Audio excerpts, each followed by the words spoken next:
Hello gamers, it's SoftKitty99 on the classic beta stress test. Let's take a look at the Tauren options available. If you want to be a Tauren, there are 4 classes that you can play: Warrior, Hunter, Shaman and Druid. If you wish to play a Druid on the Horde side, Tauren is your only option. Let's take a look at the guys first. Let's start with the skin tones. You can have various shades of brown, white and black. Some of it is patterned, some of it is speckled, some of it is even spots.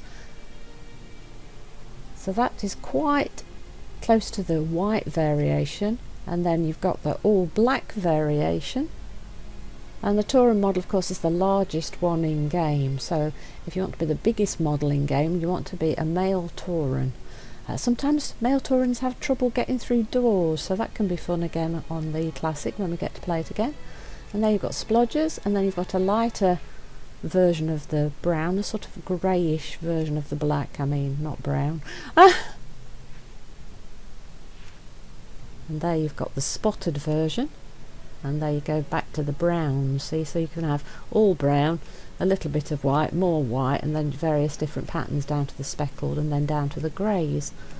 That's quite a lot of different variations in the hide pattern on the Taurens. It's quite a good amount of options for your choice to pick which one you prefer.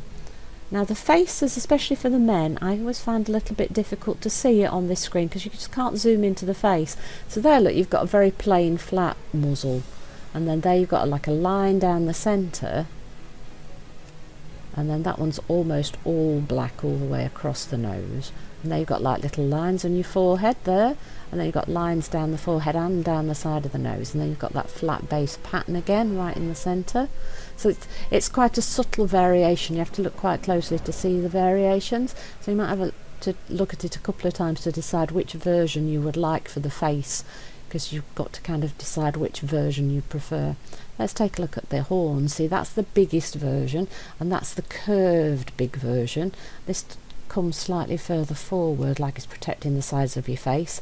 There, the poor guy's had an accident and he's lost bits of both, and there he's lost one side, and then we've got smaller curved up horns. It's quite a lot of choice for your variation. That looks more like a buffalo, don't you think, with the shape, yeah? And this one curves round and protects your face. So that's quite a lot of choice of the different shapes. Of course, the male horns are much larger than the female horns, so if you want a nice pair of horns on your head, you'll have to be a male Tauren. And then the colours, look, the patterns on the horns, you can go from a white to a brown to a completely black horns for the colours, so that's quite a nice way to blend it into the hide pattern that you choose for your Tauren model. So we've gone through those a couple of times. Please bear with me if I go around, because it's a circular version of left and right. You can get a bit confused. So we're looking at the facial hair now. So you can have plaits down the side of your face, look, or you can have a bushy beard in front, and you can even have a nose ring or not have a nose ring, and there that's got no hair at all. So I quite like that with the plait in the middle and at the 2 sides. So you've got quite a lot of variation options available for the amount of hair, how hairy you want to be as a Tauren. It's all on your face because the back of your head is always furred. That doesn't change, so it's your facial hair which you change as a Tauren. So let's take a look at the ladies.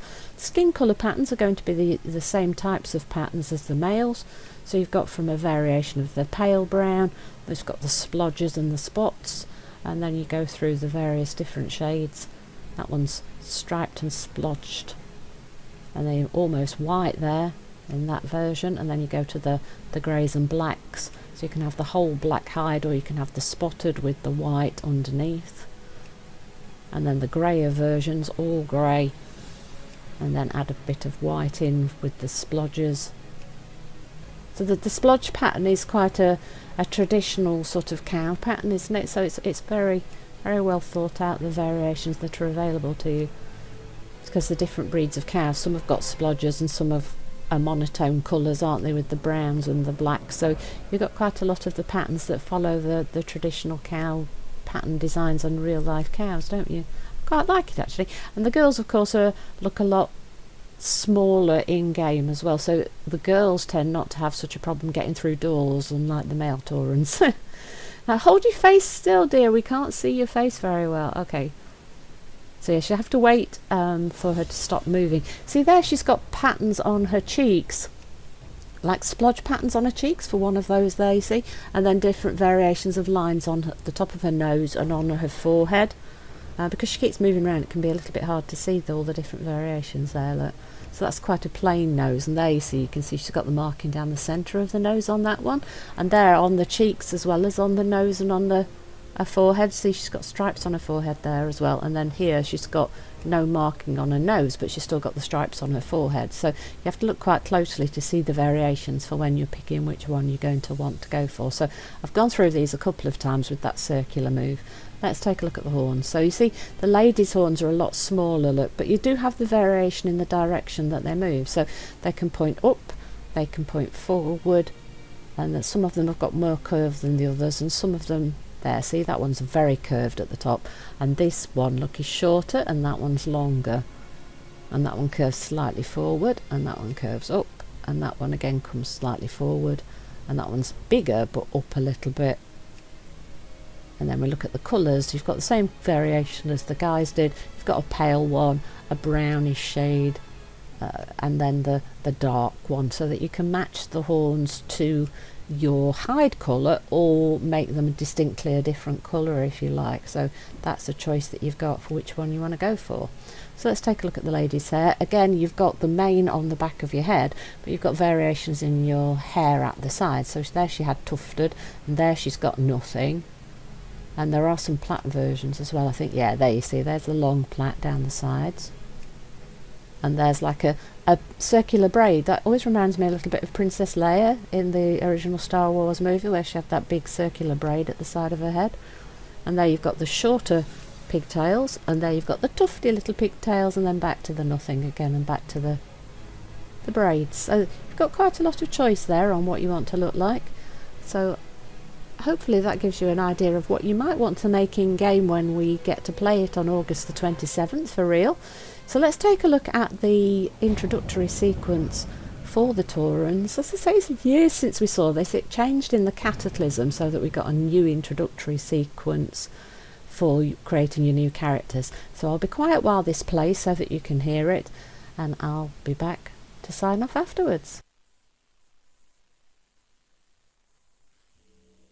Once a nomadic people, the Tauren roamed the endless plains of the Barrens, hunting the mighty Kodo.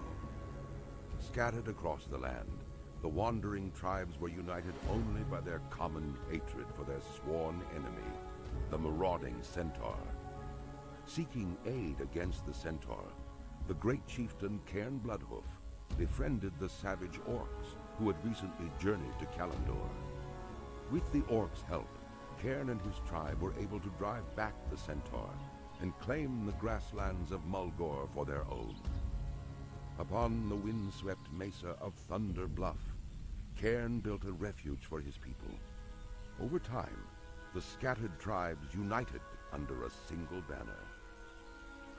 Though the noble Tauren are peaceful in nature, the rites of the Great Hunt are venerated as the heart of their spiritual culture.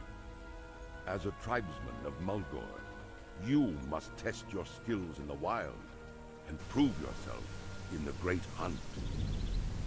Hope you've enjoyed today's episode. Please don't forget to like, comment and subscribe, and I will see you in the next one. From Soft Kitty 99, goodbye and happy gaming!